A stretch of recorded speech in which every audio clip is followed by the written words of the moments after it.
What is real life in Bahrain actually like? Behind the glittering skyscrapers lies a country filled with astonishing contrasts. Thousands of ancient tombs beside modern neighborhoods, a mysterious tree surviving in the desert, and a society where people from around the world live together. This is the Bahrain most tourists never truly see. Thousands of ancient tombs in the middle of a modern country. Imagine driving through a modern neighborhood, surrounded by paved roads, houses, shops, and the rhythms of everyday life. Then, almost without warning, you find yourself facing thousands of ancient burial mounds rising from the landscape. This is not a movie set or an abandoned archaeological zone.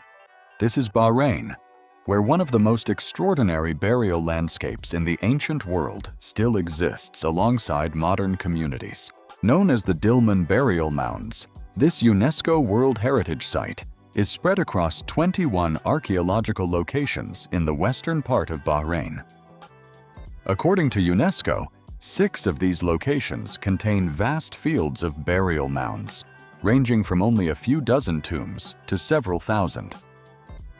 Together, the protected World Heritage Property includes approximately 11,774 burial mounds.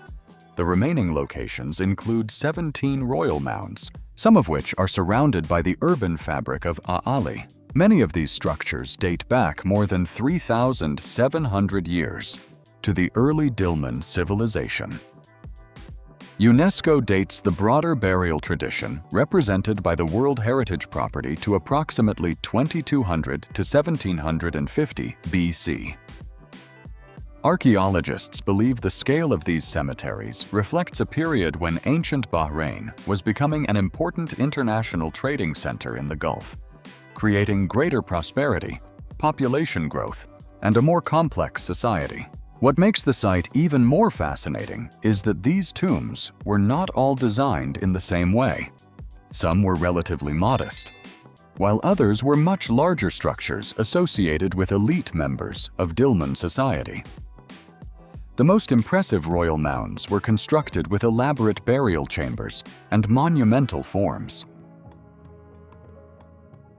The Tree of Life, a green mystery in the desert. Deep in Bahrain's southern Sakir Desert stands one of the country's most unusual landmarks, a single green tree rising from a dry, open landscape. Known as the Tree of Life, this natural monument has survived for centuries where rainfall is scarce and summer heat can be extreme. According to Bahrain's official tourism website, the tree is estimated to be nearly 440 years old. It stands almost 10 meters tall and belongs to the acacia family, locally associated with the gaf tree. Even more surprising, the surrounding desert receives only about 150 millimeters of rain each year, while no obvious surface water source exists nearby. So how does it survive? There is no single confirmed answer. Possible explanations include a deep root system capable of reaching underground moisture and the tree's natural ability to endure harsh desert conditions. The Tree of Life does not literally survive without water. Instead, the exact source of the moisture sustaining it has long fascinated visitors. The location adds another layer to the story. Archaeological discoveries around the site include artifacts and traces of earlier human settlement, connecting this lonely tree to Bahrain's deeper history. Today, a visitor center and protective circular barrier help preserve the area, while a small amphitheater is occasionally used for cultural events. By 2026, the Tree of Life remains one of Bahrain's best-known attractions, drawing around 50,000 visitors a year, according to the country's official tourism platform. It stands roughly 35 kilometers from Manama, away from the capital's busy streets. Perhaps that is what makes the scene unforgettable. In a country known for oil, modern skylines, and ancient civilizations, one of its most powerful symbols is simply a tree. Standing alone in the desert, green against the sand, quietly surviving generation after generation.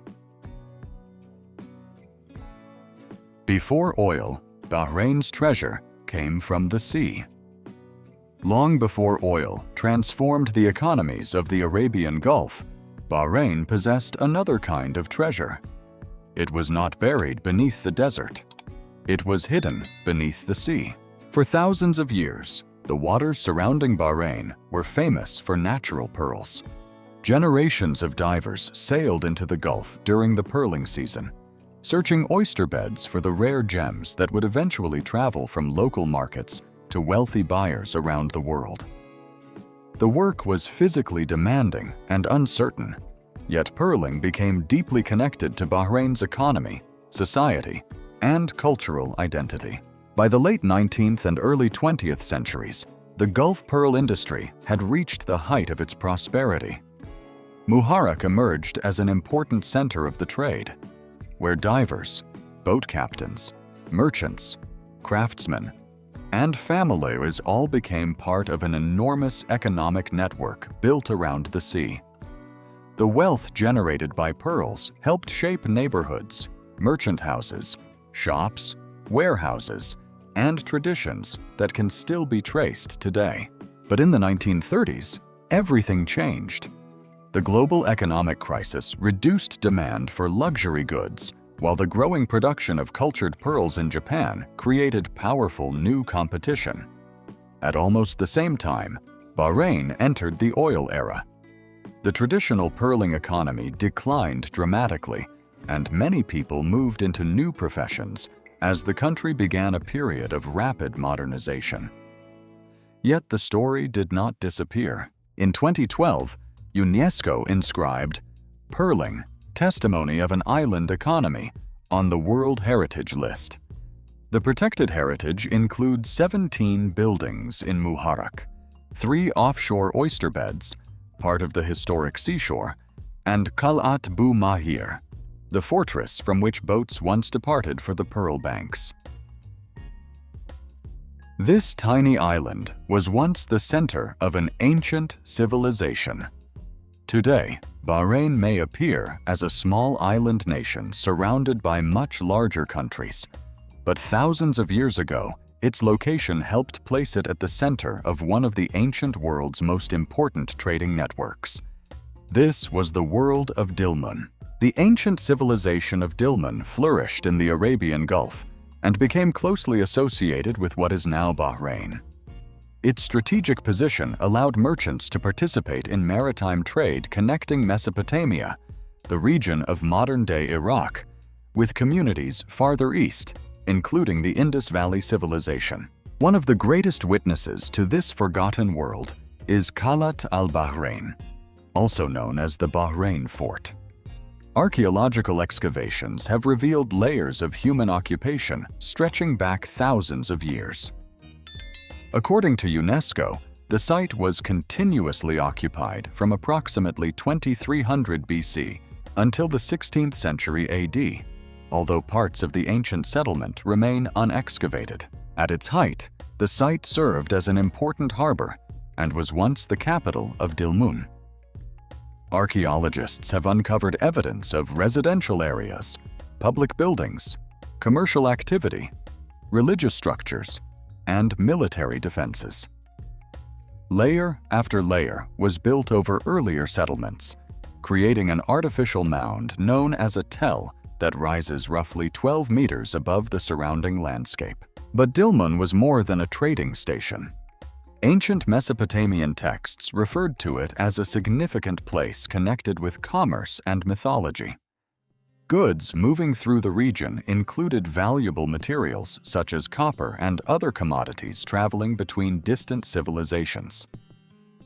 Centuries later, Portuguese forces constructed a major fortress on top of the ancient mound during the 16th century, adding yet another chapter to the site's extraordinary history. In 2005, Qal'at al-Bahrain became Bahrain's first UNESCO World Heritage Site. As of 2026, it remains one of the country's most important archaeological landmarks. In Bahrain, A huge part of the population comes from abroad. Walk through the streets of modern Bahrain, and you may quickly notice something unexpected. The people living around you may have roots not only in the Arabian Gulf, but also in South Asia, Southeast Asia, Europe, Africa, and many other parts of the world. Bahrain is one of the most internationally diverse societies in the Gulf.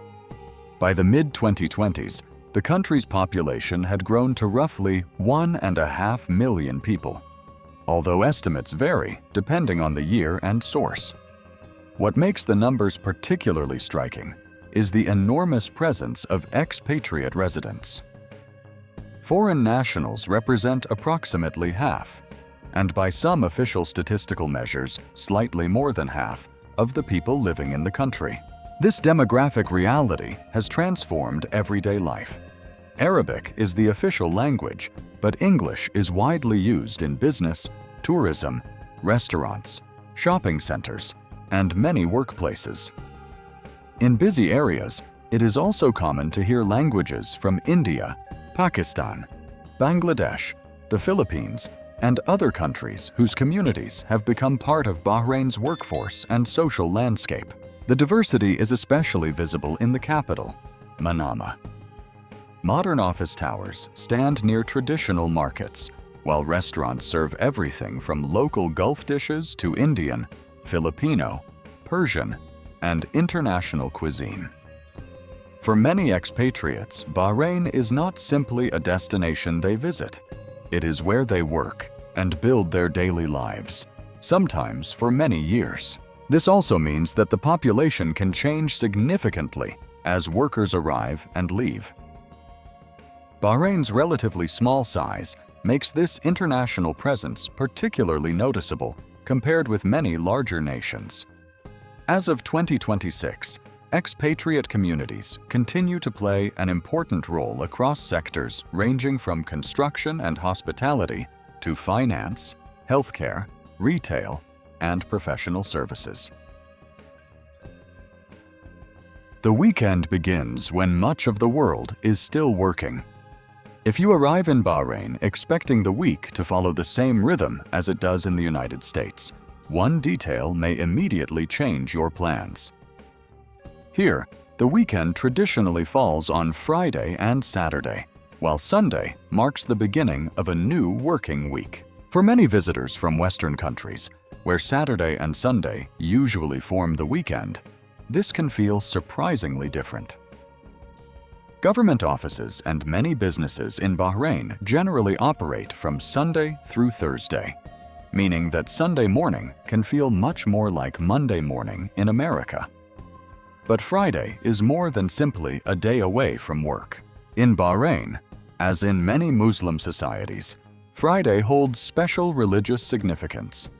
It is the day of the main weekly congregational prayer, known as Jumu'ah. Around midday, Muslims gather at mosques across the country for prayer and a sermon. Because of this tradition, the rhythm of Friday can be noticeably quieter during certain hours, particularly around prayer time. Later in the day, however, the atmosphere can change. Families and friends gather for meals, visit shopping malls, walk along waterfront areas, or spend time at cafes and restaurants. In a small country where family connections remain important, the weekend becomes a major part of social life. Shopping is also deeply connected to Bahrain's weekend culture. Modern malls can become busy gathering places, offering air-conditioned spaces that are especially attractive during the country's intensely hot summer months. Traditional markets, restaurants, entertainment venues, and coastal destinations also contribute to the weekend atmosphere. The difference in the calendar can even affect international business. When offices in Europe or North America return to work on Monday, employees in Bahrain may already be entering the second day of their working week. And when Friday arrives, Bahrain is beginning its weekend, while much of the Western world is completing one final working day. Mosques, churches, and temples exist in the same small country. When many outsiders imagine life in the Arabian Gulf, They may picture a society defined almost entirely by Islamic traditions. And while Islam is deeply woven into Bahrain's national identity and everyday life, the reality on the ground is more diverse than some visitors might expect. Islam is the official religion of Bahrain, and mosques are a familiar part of the landscape. The call to prayer can be heard throughout the day, while Islamic traditions influence public holidays, family life, social customs, and the rhythm of important periods such as Ramadan. Yet Bahrain is also home to expatriate communities representing many different cultures and faiths. Across this relatively small island nation, Muslim places of worship exist alongside Christian churches, Hindu temples, and other religious institutions serving long-established communities. One of the most remarkable examples is the Sri Krishna Hindu Temple in Manama. Its history is commonly traced back more than 200 years, making it one of the oldest Hindu temples in the Gulf region. Bahrain is also home to a Jewish community with deep historical roots and a synagogue in Manama, reflecting another lesser-known chapter of the country's social history. Christianity also has a visible presence. The National Evangelical Church traces its origins in Bahrain to the early 20th century, while the Cathedral of Our Lady of Arabia, opened in 2021 in Awali, has become one of the most prominent Catholic landmarks in the region. This diversity is closely connected to Bahrain's long history as a trading center. For centuries, merchants and travelers moved through these islands. In modern times, large expatriate communities have added even more languages, traditions, foods, and religious practices to everyday life. As of 2026, Bahrain continues to present an unusual cultural contrast.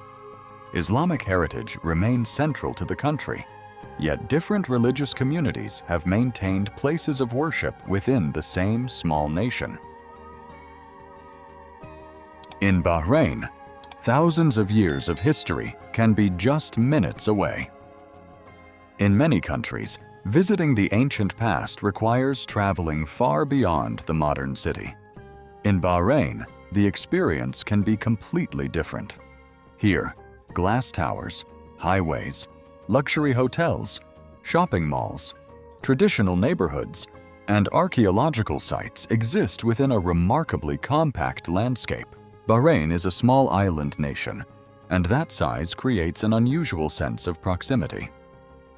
From the modern skyline of Manama, travelers can reach places connected to civilizations that existed thousands of years before the first skyscraper appeared. One of the most striking examples is Qalat al-Bahrain, the ancient harbor and former capital associated with the Dilmun civilization.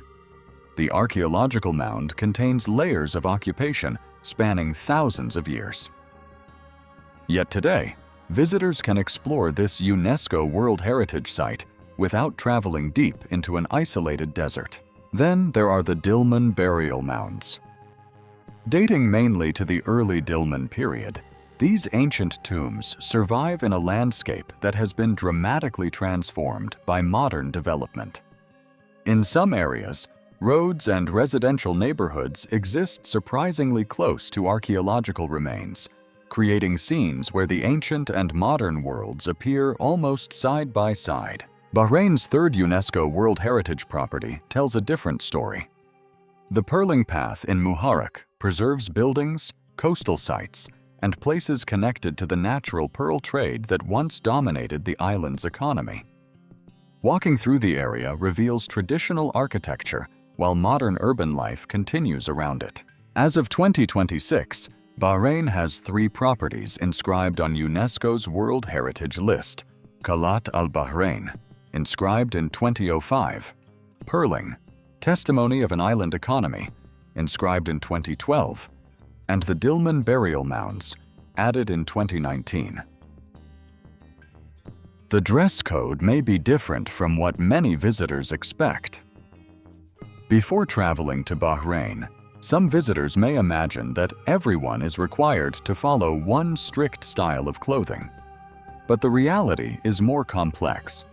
Bahrain is a Muslim-majority country with conservative cultural traditions, yet it is also an international society where people from many different backgrounds live and work. In everyday life, visitors can see a wide variety of clothing. Many Bahraini men wear the traditional thobe, a long, usually white garment well suited to the Gulf climate. Some Bahraini women wear the abaya, often combined with a headscarf, while others choose different styles of modest clothing. At the same time, Western-style clothing is widely seen in shopping malls, restaurants, hotels, offices, and modern neighborhoods. Bahrain's large expatriate population has made the streets especially diverse, with clothing styles reflecting cultures from across Asia, Europe, Africa, and the wider Middle East. For tourists, Bahrain does not generally impose one universal traditional dress code requiring foreign visitors to wear Bahraini clothing. However, modest and respectful dress is recommended in public places.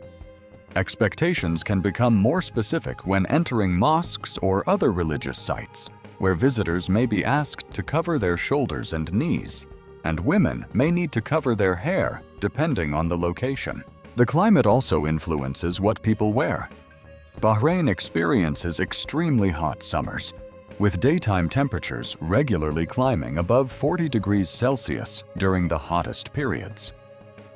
Lightweight clothing can therefore be practical, although indoor spaces such as malls, hotels, and restaurants are often heavily air-conditioned.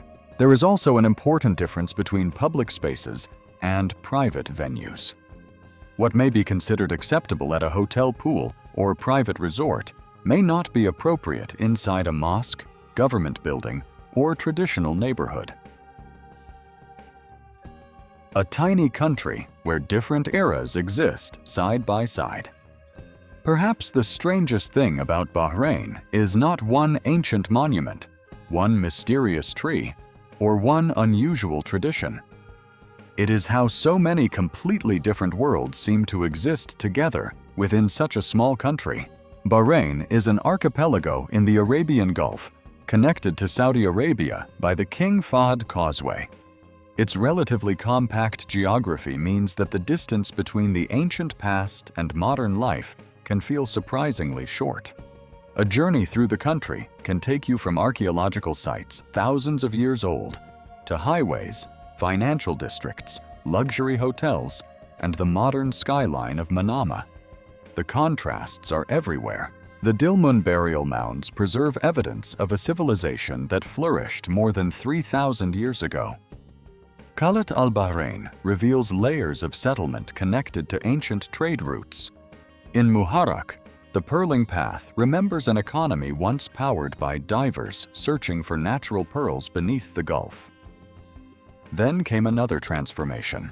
In 1932, Bahrain became the first country on the Arabian side of the Gulf to discover oil, accelerating an economic and social shift that would reshape the islands. Today, the country has developed sectors including banking, finance, tourism, manufacturing, and logistics, reducing its dependence on the story that once defined so much of the Gulf: oil alone. Yet older traditions have not simply vanished. Traditional markets still operate alongside modern shopping malls. Mosques stand within an increasingly international society. Arabic remains the official language, while English is widely used. Local families share the country with a large expatriate population, bringing together cultures and languages from around the world. As of 2026, Bahrain also has 3 UNESCO World Heritage properties, each representing a different layer of its extraordinary past. Bahrain may be small on the map, but its story stretches across thousands of years. From ancient Dilmun tombs and legendary pearl divers to modern cities and a global population, this island nation is a place where history, tradition, and modern life continue to exist side by side.